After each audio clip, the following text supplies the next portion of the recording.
Buenos y lluviosos días a todas las personas asistentes, tanto de manera presencial como online. Yo soy Pablo Carnero, ingeniero de la energía del Instituto Valenciano de la Edificación, y presentaré la primera mitad de la jornada. La jornada se estructura en bloques de 1 hora cada uno, discurriendo sobre los elementos concretos que evidencian la relación entre la naturaleza y la arquitectura. El bloque 1 está centrado en la parte de la energía, el bloque 2 sobre la circularidad de los materiales, seguidamente habrá un breve descanso y daremos paso al bloque 3 y 4 que tratarán sobre el agua y la calidad del aire respectivamente. Las presentaciones y la grabación del evento estarán disponibles con posterioridad y sin más voy a dar paso al bloque 1 sobre energía. Este bloque estará presentado por mi parte y participarán como ponentes José Manuel Pinazo, aquí presencialmente, y de manera telemática Fermín Sarlegui, a quien presentaré con posterioridad. José Manuel Pinazo es catedrático de universidad en la Universidad Politécnica de Valencia por el área de conocimientos de máquinas y motores térmicos desde 1998. Es presidente de honor del Comité Técnico de ATECIR, habiendo sido su presidente desde 2002 hasta 2020. También ha escrito numerosos libros sobre climatización y guías técnicas reconocidas por el Ministerio.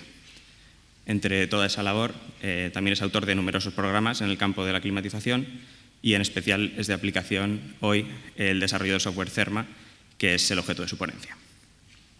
Finalmente me tomo la licencia de decir que fui alumno suyo en la carrera y le considero mi mentor a muchos niveles, por lo tanto es para mí un placer poder presentarte hoy, José Manuel. Así que sin más, me pongo yo la mascarilla y todo tuyo. Muy bien, muchas gracias, Pau. Yo os quiero comentar el tema del nuevo CERMA, es decir, por qué se ha hecho y qué repercusión le veo yo. Y luego comentar una serie de características para que lo conozcáis, si conocéis el anterior, y si no, pues una serie de características básicas del programa. Vamos a ver, el programa salió, realmente hace casi hace 15 años. La Generalitat Valenciana, en aquel momento salía, no sé los que conozcáis, el CAL Enerviv y el CAL Energete, ¿no? Programas de certificación a nivel nacional. Y se vio que eran muy engorrosos a la hora del manejo, ¿no? A la hora de manejar los planos, a la hora de construir, incluso lentos a la hora de ejecutar, ¿no? y dar soluciones, y no parecían que eran muy viables, ¿no? Necesariamente para todo tipo de edificios utilizar aquello. Entonces se pusieron en contacto conmigo y con mi grupo y nos plantearon, oye, existe una posibilidad de hacer una simulación rigurosa, que sea una simulación que realmente hora a hora, ¿no? Intente ver el edificio, pero que se pueda manejar, dijéramos, más rápido, ver las repercusiones, rápidamente ver una repercusión, qué supondría hacer este cambio, ¿no? A nivel energético y conseguir esa certificación. Y hicimos el estudio, vimos que sí, que se podía hacer y como yo también estaba en ATECIR, y dijéramos que el IBE y ATECIR, ¿no? Pues fueron los que impulsaron, ¿no? este procedimiento CERMA. Hasta ahora este procedimiento CERMA, como toda la ola de certificación, lo que consistía era en dar una etiqueta.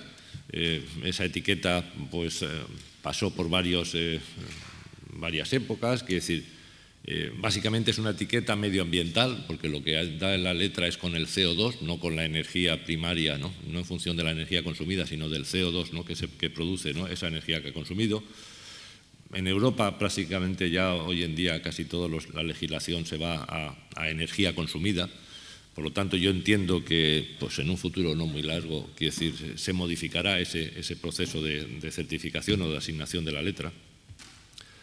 Y esa certificación, al principio había mucho interés y mucha ilusión porque eso supusiera realmente una mejora en la calidad de las instalaciones y una mejora en que la gente supiera distinguir esa letra y por lo tanto valorarla y por lo tanto, dijéramos, entre comillas, asignarle mentalmente un precio, con lo cual, se suponía que se iban a vender, ¿no? las casas, ¿no? con letras mejores, ¿no? con mucho más interés, ¿no? que las casas, que se iba a preocupar la gente por el tema este. Y bueno, a mi forma de ver, yo soy muy crítico y yo creo que al final se ha quedado mucho en una burocracia más. Es un papelito más, una burocracia que cuando se modifica, ¿no? se construye un edificio, pues tiene que tener esa certificación energética, y cuando se vende o se alquila, ¿no? Y bueno, es una burocracia más. Incluso nosotros mismos, que decir, los técnicos que estamos al lado de todo esto, lo hemos visto así, y de hecho, pues no sé, se hacían y se hacen, no sé, o se hacían por lo menos, certificaciones de edificios a 40 euros, a 50 euros, ¿no? Sin visitarlos, ¿no? Quiere decir, simplemente con una foto, ¿no? Y tal, que lo cual, pues bueno, por lo que estás haciendo ahí, pues no es, estás reconociendo que es una burocracia, ¿no? Pero no pretendes, ¿no? hacer nada más. Yo creo que esto va a cambiar y está cambiando, sobre todo con la impulsión del nuevo Código Técnico de la Edificación. El nuevo Código Técnico de la Edificación le ha dado una vuelta más a todo este tema y exige, quiere decir, mucho más, exige mucho más. Entonces, sobre todo, pensemos que lo que exige mucho más es en viviendas unifamiliares, más que en viviendas en bloque, exige unas prestaciones mucho más en viviendas unifamiliares. Y esto hace que cumplir el código técnico empiece a suponer, o yo creo que va a empezar a suponer, realmente un quebradero de cabeza para muchos arquitectos. Es decir, una cosa es diseñar el edificio, ¿no? Tenerlo en teoría, y otra cosa es cumplir todas las especificaciones que aparecen en el código técnico. Porque las restricciones son muy grandes, las superficies aquí instaladas deben de disminuir, los materiales deben de ser muy buenos, tanto en carpintería como en cantidad de superficies, orientaciones o protecciones del sol. Y por otra parte tenemos el tema de las emisiones de CO2, ¿no? Y entonces esas emisiones de CO2 pues, hace que Europa, ¿no? Pues se haya enfocado a la descarbonización, ¿no? Es decir, queremos que en el 2040, ¿no? Pues prácticamente en 2050, en todo caso, todo sea eléctrico, y hace que las instalaciones se compliquen un poquito más. Se complican un poquito más pensando también en las instalaciones de energías renovables, en las instalaciones solares, en las instalaciones fotovoltaicas. Por lo tanto, ya el edificio lo tenemos que ver como un todo, ¿no? Como un todo, que es la arquitectura, que es el diseño y también las instalaciones. Y si no vemos ese todo y no lo hacemos conjuntamente, pues probablemente tengamos muchos problemas a la hora de cumplir la legislación, insisto, sobre todo en el tema de edificios residenciales unifamiliares, que es donde más han apretado. En este programa, nosotros lo que hemos intentado es, dijéramos, hacer las dos cosas a la vez. Es decir, que sea un programa que sirva para certificar y que sea un programa que sirva también para comprobar el cumplimiento del Código Técnico de la Edificación. Por lo tanto, este programa se va a utilizar para ambas cosas a la vez, porque de alguna forma no tiene sentido el que sea diferente. El Código Técnico de la Edificación, a fin de cuentas, en su apartado HE, me dice un H0, un H1, ¿no? Un H4, que me está exigiendo una serie de cosas y que son las mismas cosas que luego me sirven evaluadas para hacer la certificación. Luego tendría sentido utilizar un mismo software para ambas cosas. También este programa, dijéramos, solamente sirve para edificios residenciales. No digo que en un futuro no pueda también servir para edificios terciarios, pero estamos hablando en estos momentos como edificios residenciales. Y dentro de edificios residenciales pues podrá tener, dijéramos, una certificación de una vivienda aislada, de una vivienda dentro de un bloque, de un bloque de viviendas. Todo esto, quiere decir, tiene su complejidad porque pensemos que luego, aparte del edificio, también tenemos las instalaciones. Y las instalaciones aquí en la Comunidad Valenciana, en general, las instalaciones son individuales. Es decir, cada uno tiene su instalación de agua caliente sanitaria, de calefacción, es decir, individualmente en cada vivienda, pero en muchas otras partes de España esto no es así. Es decir, la instalación es centralizada, ¿no? y abastece, ¿no? De calefacción, de agua caliente sanitaria o lo que sea, a todo el edificio. Bueno, dijéramos, esto sirve para edificios residenciales, en un futuro es posible para edificios terciarios, aún no está, dijéramos, decidido. Al antiguo CERMA se le en fin, todo el mundo dice, ¿no? El CERMA es muy bueno, ¿no? Que dice, no, calcula muy bien, pero es un poco complicado, ¿no? Me voy con otros programas que son más sencillos. Bien, hemos intentado en esta versión, dijéramos, compensar eso. Y entonces realmente el programa pues, tiene dos modos de trabajo, uno simplificado y otro completo. El simplificado lo que hace es que muchos de los valores que son necesarios a la hora de establecer una simulación pues se van a adoptar por defecto. Por defecto te va a proponer el programa, ¿no?, esos datos, esos coeficientes, con lo cual tú no tienes que realmente saberlo todo. Esto nos dimos cuenta porque cuando, por ejemplo, me llegan de cuando en cuando certificados del CERMA con problemas diciendo, oye, no esto, y me doy cuenta que algunos certificadores adolecen mucho de conocimiento de las instalaciones térmicas. Y no interpretan bien el valor que le está pidiendo el programa, ¿no?, o cómo le está pidiendo el programa. Entonces, estos dos hechos lo hemos intentado solucionar. Por eso aparece dos modos de trabajo, que es el mismo, el programa es el mismo, simplemente en el simplificado me va a aceptar muchos valores por defecto y no me los va a pedir, con lo cual me va a simplificar la metodología. Evidentemente sirve para cualquier lugar de España, para cualquier pueblo, para cualquier localidad española, pues tendremos esto. El programa se estructura en la parte de arriba en diferentes partes. Una primera parte, como datos globales, pues me va a decir qué ventilación, qué cantidad de aire exterior va a manejar y cuánto es el agua caliente sanitaria que me va a solicitar o que tengo yo que cumplir. Estos dos pues dependen del código técnico, pues, por parte de la HS3, ¿no?, en el caso de las viviendas, y de la H4 en el caso del agua caliente sanitaria. Se ha incorporado la posibilidad de poner el recuperador de calor. El problema está en que, bueno, ya he dicho que la H0, ¿no?, pues lo que hace, ¿no?, es apretar mucho, los cálculos y no tanto en zona climática como aquí en Valencia, pero sí en las zonas climáticas más al norte o más en el centro de España, donde hace mucho más frío. Muchas veces va a ser necesario imponer ese recuperador de calor en las viviendas para conseguir cumplir la legislación. Aquí no tanto. En cuanto a la estructura del programa, nos planteamos, incluso, bueno, pues a lo mejor en algún momento lo hacemos, el que el edificio se pueda meter desde AutoCAD.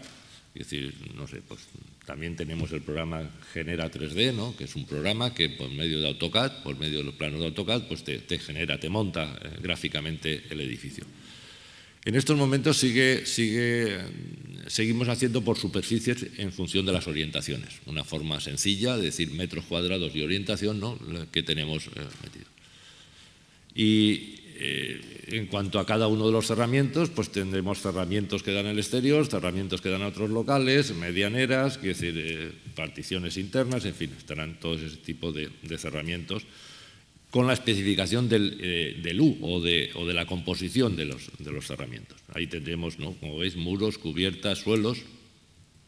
Respecto a puentes térmicos, bueno, sabéis, los que estáis metidos en esto, sabéis que el Ministerio sacó un documento de puentes térmicos en el que aparecían, pues no sé, 200 tipos de puentes térmicos, cada uno con su coeficiente. Bueno, tenemos un sistema relativamente fácil que en función de la calificación, es decir, de ese puente, pues si es un frente de forjado no aislado, si el pilar está aislado por el interior o por el exterior, en fin, en función de cosas fáciles me asignan esos coeficientes. De todas formas, siempre se puede poner de forma manual los valores que se quieran. Los huecos es otra de las cosas que van a cambiar bastante, y han cambiado con el nuevo código técnico. Les han dado un ajuste en todo tipo, es decir, tanto de permeabilidad, las ventanas tienen que cerrar con mucha más capacidad, o sea, no tiene que tener tanta permeabilidad al aire. El U de las ventanas, es decir, los cristales, pues prácticamente tienen que ser dobles en toda España, ya cristal simple no se puede asumir. E incluso en zonas frías pues va a estar complicado porque a veces tenemos que tirar de vidrio triple. Para que os hagáis una idea, el coeficiente global de transmisión de calor, el U del muro, ¿no?, el U del vidrio de toda la vida. Un vidrio doble tiene alrededor de 3 de coeficiente global y en Madrid me exigen prácticamente que en media ese coeficiente valga 2. Con lo cual me están diciendo que, pues que tengo que hacer algo más que vidrio doble. Aquí en Valencia yo creo que con vidrio doble tenemos. En el programa se han metido, veis ahí esas señales rojas que aparecen ahí, que cuando tú estás utilizando un material o unas características del vidrio o del muro, incluso antes, que no cumple el código técnico, que no cumple la H1, ¿no?, que marca unos valores máximos, ¿no?, en función de la tipología de muro o de ventana, pues automáticamente se ponga en rojo, con lo cual me está diciendo que esto no lo puedo utilizar, ¿no?, o que debo de apurar, ¿no?, debo de mejorar ese cerramiento o ese hueco. Otra de las cosas que me llama la atención del nuevo código técnico, lo tenemos aquí a la derecha, ese K límite y ese Q del mes de julio. El K límite vuelve a ser una cosa como era el K sub G. Los que somos mayores, quiere decir, reconocemos un K sub G medio, ¿no?, un K medio del edificio. Bueno, quiero decir, a fin de cuentas yo creo que eso está relativamente bien porque sabes lo que tienes que tocar. Si no cumples eso, sabes que tienes que poner más aislamiento. Es decir, hay una relación directa y por lo tanto está claro que eso limita las pérdidas de energía. Y el Q de julio que han puesto me hace gracia porque prácticamente obliga de alguna forma a que todos los huecos deban de tener persianas. Prácticamente, quiere decir, un hueco sin persiana, una casa que tenga huecos, ventanas, y que no le hayan previsto la posibilidad de tener persiana, difícilmente va a cumplir el código técnico, el nuevo código técnico, con los nuevos edificios. Por lo tanto, quiero decir, pues no sé, yo siempre me fijo en algunas viviendas unifamiliares de chalés, ¿no?, de grandes ventanales, ¿no?, con orientaciones que arquitectónicamente son muy bonitos, pero va a tener ciertas dificultades a la hora de poder superar ese código técnico. Bien, aquí lo que nos dice es qué elemento me está, ¿no?, perjudicando y cuál es el valor total. En cuanto a los equipos, se ha hecho un gran esfuerzo en comparación con el anterior programa. Yo creo que la gente entiende muy bien, dijéramos, si un equipo sirve para agua caliente sanitaria solo, o si sirve para agua caliente sanitaria y calefacción, o si sirve para calefacción y refrigeración, es decir, por el servicio que abastece. En función del servicio que abastece, pues es muy fácil nosotros, dijéramos, localizar el tipo de instalación que yo quiero introducir. Eso la parte lo tenéis aquí abajo, el servicio que abastece. Y la segunda cosa es si la instalación es centralizada o individual. Insisto, aquí en la Comunidad Valenciana casi siempre estamos utilizando instalaciones individuales, pero en el resto de España pues también existen instalaciones colectivas. Bueno, en función de estos dos parámetros es muy fácil, quiere decir, seleccionar un sistema de ACS. Pues aquí tenéis, bueno, el sistema de ACS que tiene un calentador, es una caldera, es una bomba de calor aire-agua. Estamos con bombas de calor aire-agua más caldera en zonas más frías. Es una bomba de calor aire-agua dedicada únicamente para agua caliente sanitaria. Es un termoeléctrico, es un interacumulador. Es decir, en función de cada uno que estemos seleccionando me va a aparecer el esquema de la instalación, ¿no?, que yo tengo. Con lo cual me va a hacer mucho más fácil identificar de qué instalación estoy hablando, ¿no?, y qué es lo que estoy haciendo. En cada una de esas instalaciones, pues aquí lo tenéis, por ejemplo, para agua caliente sanitaria, cuando la instalación es individual, pues tiene estas posibilidades. Veis que aparecen muchos numeritos aquí, ves el tema de bombas, cuál es la potencia de las bombas, los caudales, cuál es el UPORA del depósito, cuál es la temperatura de consigna de baja y de alta. En fin, me hace falta valores porque lo que queremos es simular la instalación hora a hora. Bueno, pues lo que hemos hecho es que si estamos en el método simplificado, todos estos valores están rellenos de una forma estándar, con lo cual no hace falta, ¿no?, introducirlos. Y únicamente cuando estamos en el método completo, pues puedo llegar, ¿no?, y modificarlo, pero ya sería, ¿no?, pues un especialista cuando yo tengo, ¿no?, la instalación completamente determinada. Incluso hemos puesto aquí una varita mágica, ¿no?, para poder, ¿no?, rellenar, ¿no?, de forma automática todos esos valores que son necesarios. También os diré que, veis aquí en la parte de arriba, aparece aquí una llamada a alimentación del agua de red y aparece aquí una energía solar fotovoltaica. Ahora luego comentaremos eso. Bien, si lo que tengo es un equipo por ejemplo aquí, que me da la calefacción y refrigeración, bueno, pues tendré un equipo, un split, un equipo de conductos, un VRV, ¿no?, una bomba de calor, es decir, los sistemas que me vuelven a aparecer, ¿no?, el esquema básico, ¿no?, de la instalación que tiene. Incluso queremos que en un futuro esto esté añadido con, dijéramos, con casas comerciales para poder seleccionar, ¿no?, la potencia de un modelo concreto de una casa concreta. Bien, ahí tenéis, por ejemplo, la bomba de calor aire-agua, que es decir, para el sistema de calefacción y climatización, en fin, como veis los esquemas se van haciendo. Claro, la instalación solar fotovoltaica pues no deja de ser una instalación más del edificio. Entonces no entiendo por qué se tiene que hacer con otros programas o con otras cosas, ¿no? Pues aquí le ponemos la potencia pico, ponemos la orientación de los paneles y pues me dice, ¿no?, pues cuánta energía fotovoltaica no va a sacar y me hace el proceso que me indica el código técnico de cómo compensar, ¿no?, cómo disminuir la energía que consumo en función de la energía fotovoltaica que estoy produciendo. Que recuerdo que me dice que las cuentas se tienen que hacer mes por mes, por eso aparece aquí, ¿no?, los valores mensuales. O incluso la instalación solar, ¿no?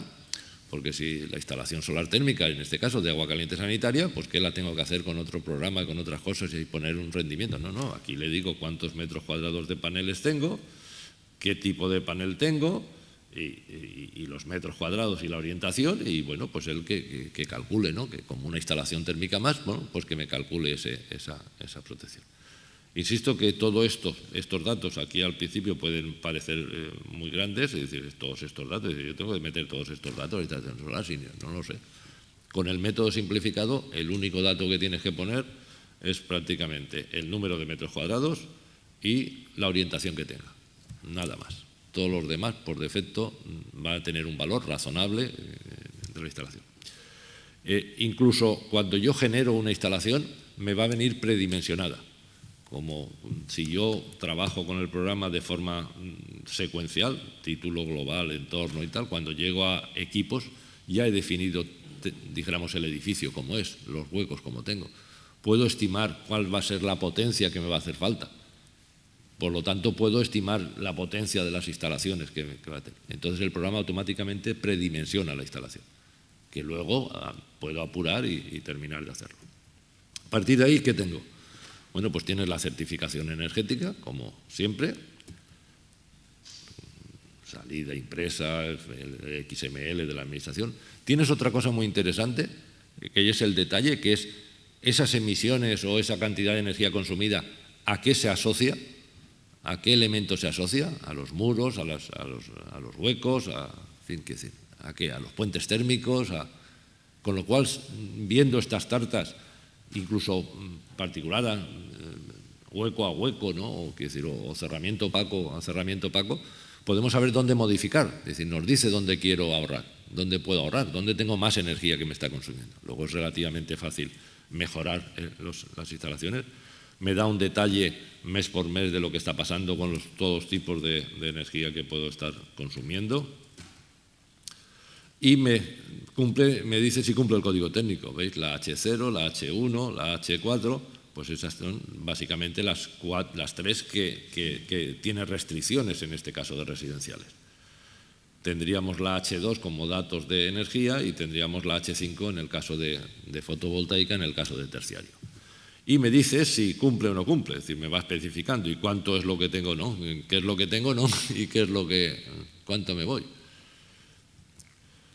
También me dice si cumple la H1 las diferentes partes, es decir, el K-límite, ¿no?, el Q-sol que hemos dicho que teníamos que poner persianas, el NV50, en fin, que decir, todos los ratios que aparecen, si existen condensaciones o no existen condensaciones, es decir, me cumple todos los aspectos del código técnico. Aquí tenemos el caso del H4, de evaluar cuánta energía, ¿no?, renovable tengo que suministrar, que recuerdo que es el 60%, ahí no llega por muy poco, pues, y me da los resultados.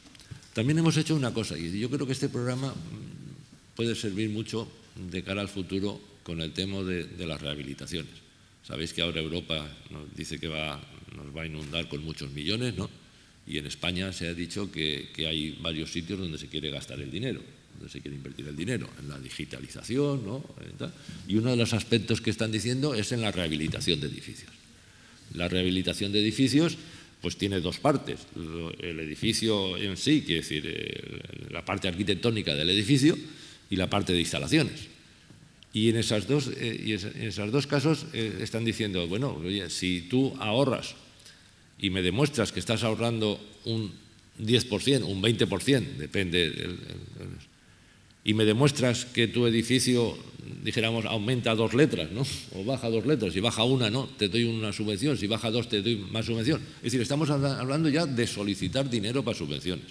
No estás hablando de una certificación para que, ¿no? Para que sea un documento que en el contrato, ¿no? O en la venta se dé. No, estamos hablando que si yo demuestro a la Administración que bajo una letra o 2 letras y que ahorro un 10% de energía, ¿no?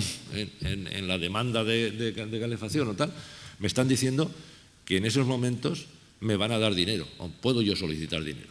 Y estamos hablando de bastante dinero, estamos hablando de subvenciones que pueden llegar al 25%, al 30%, incluso al 50% del coste que tenga esa rehabilitación. Por lo tanto, me parece que esa rehabilitación va a ser muy interesante. ¿Qué hemos hecho nosotros aquí? Es decir, bueno, pues yo creo, veis ahí 2 edificios, veis ahí que hay un edificio base y un edificio rehabilitado. Entonces yo en el ordenador voy a tener como si fueran 2 edificios. O sea, yo tengo un edificio y digo, ahora hazme una copia, o sea, hazme una copia gemela. Y ahora en este segundo te voy a modificar pues lo que quiero. Voy a poner más aislamiento, voy a modificar las ventanas, voy a cambiar el tipo de instalación y tal. Y automáticamente, no, compárame esos 2 edificios y dime qué está pasando.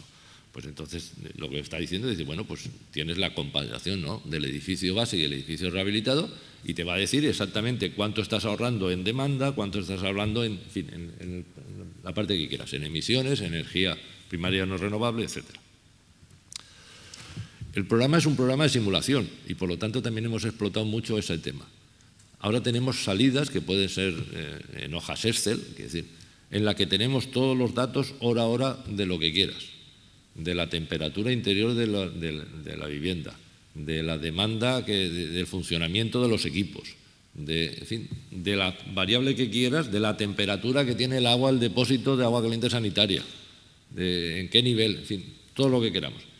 Estamos hablando que esa salida de resultados pues puede ser o bien de forma gráfica o bien de forma, ¿no? Pues más gráfica. Aquí, por ejemplo, tenéis la evolución de la temperatura de un depósito de ACS, ¿no?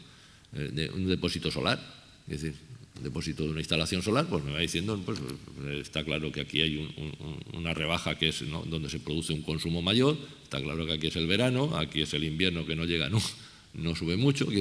Bueno, pues todos esos datos de formas horarias los tenemos y los podemos manejar, sacar con los Excel y hacer lo que queramos. Ahí tenéis pues, los resultados manuales de demanda, insisto, de temperaturas, de caudales, de consumos, de lo que sea. Y finalmente, bueno, pues tenemos esa base de datos de cerramientos, como siempre eso estaba como teníamos antes, y bueno, insisto, estamos intentando pensar a ver si podemos incluso meter una base de datos de equipos comerciales que facilite, ¿no? Que facilite a la gente el manejo de este programa. Y nada más, muchas gracias. ¿Tenéis alguna pregunta?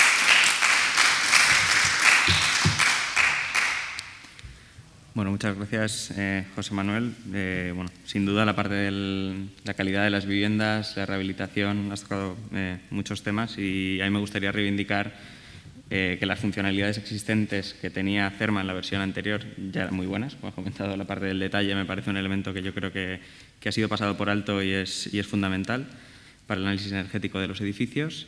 Bueno, y la actualización en esta versión 5.0, 5.1 y las sucesivas bueno, aporta valor añadido y bueno, mejora también notablemente la experiencia del usuario. En esa línea sí quería mencionar que el curso de formación que ofrece el IBE en la oferta formativa de 8 horas pues ya está disponible en la página web y bueno, el programa de descarga todavía no está publicado en la página web del Ministerio, pero puede descargarse desde la página web de ATECIR y tanto desde la del IBE y bueno, próximamente el Ministerio la publicará. Has hablado también de la eficiencia energética de los edificios como uno de los pilares del PENIEC, de la estrategia de rehabilitación a largo plazo, de los planes de recuperación. Bueno, la directiva de eficiencia energética en los edificios a nivel europeo está ahora mismo en revisión y se está hablando de nuevos empujes que ya mejorarán el código técnico actual, que sin duda bueno, pues ha supuesto un cambio de paradigma y bueno, la certificación queda pendiente también de ser revisada en profundidad. Bueno, el nuevo Código Técnico establece que los edificios de nueva construcción ya son edificios de consumo casi nulo, pero bueno, nos queda la asignatura pendiente de toda la rehabilitación del parque existente, que no es una tarea menor. Y bueno, en esa línea también quiero hacer la relación con la próxima ponencia, que bueno, puede que los edificios de consumo casi nulo sean un horizonte muy deseable, pero a lo mejor en obra nueva tenemos que ir un paso más, ir a los edificios de energía positiva, aprovechando, poniendo en valor el paradigma de las comunidades energéticas, los distritos de consumo casi nulo, la producción renovable distribuida, etcétera, ¿no? Y entonces, en esa línea, pues sí me parece que es un buen hilo conductor entre la ponencia que acabas de hacer, José Manuel, y la que hará ahora Fermín Saralegui, que está online. Así que, si te parece, nos cambiamos de posición y le damos paso. Muchas gracias, José Manuel. Muchas gracias.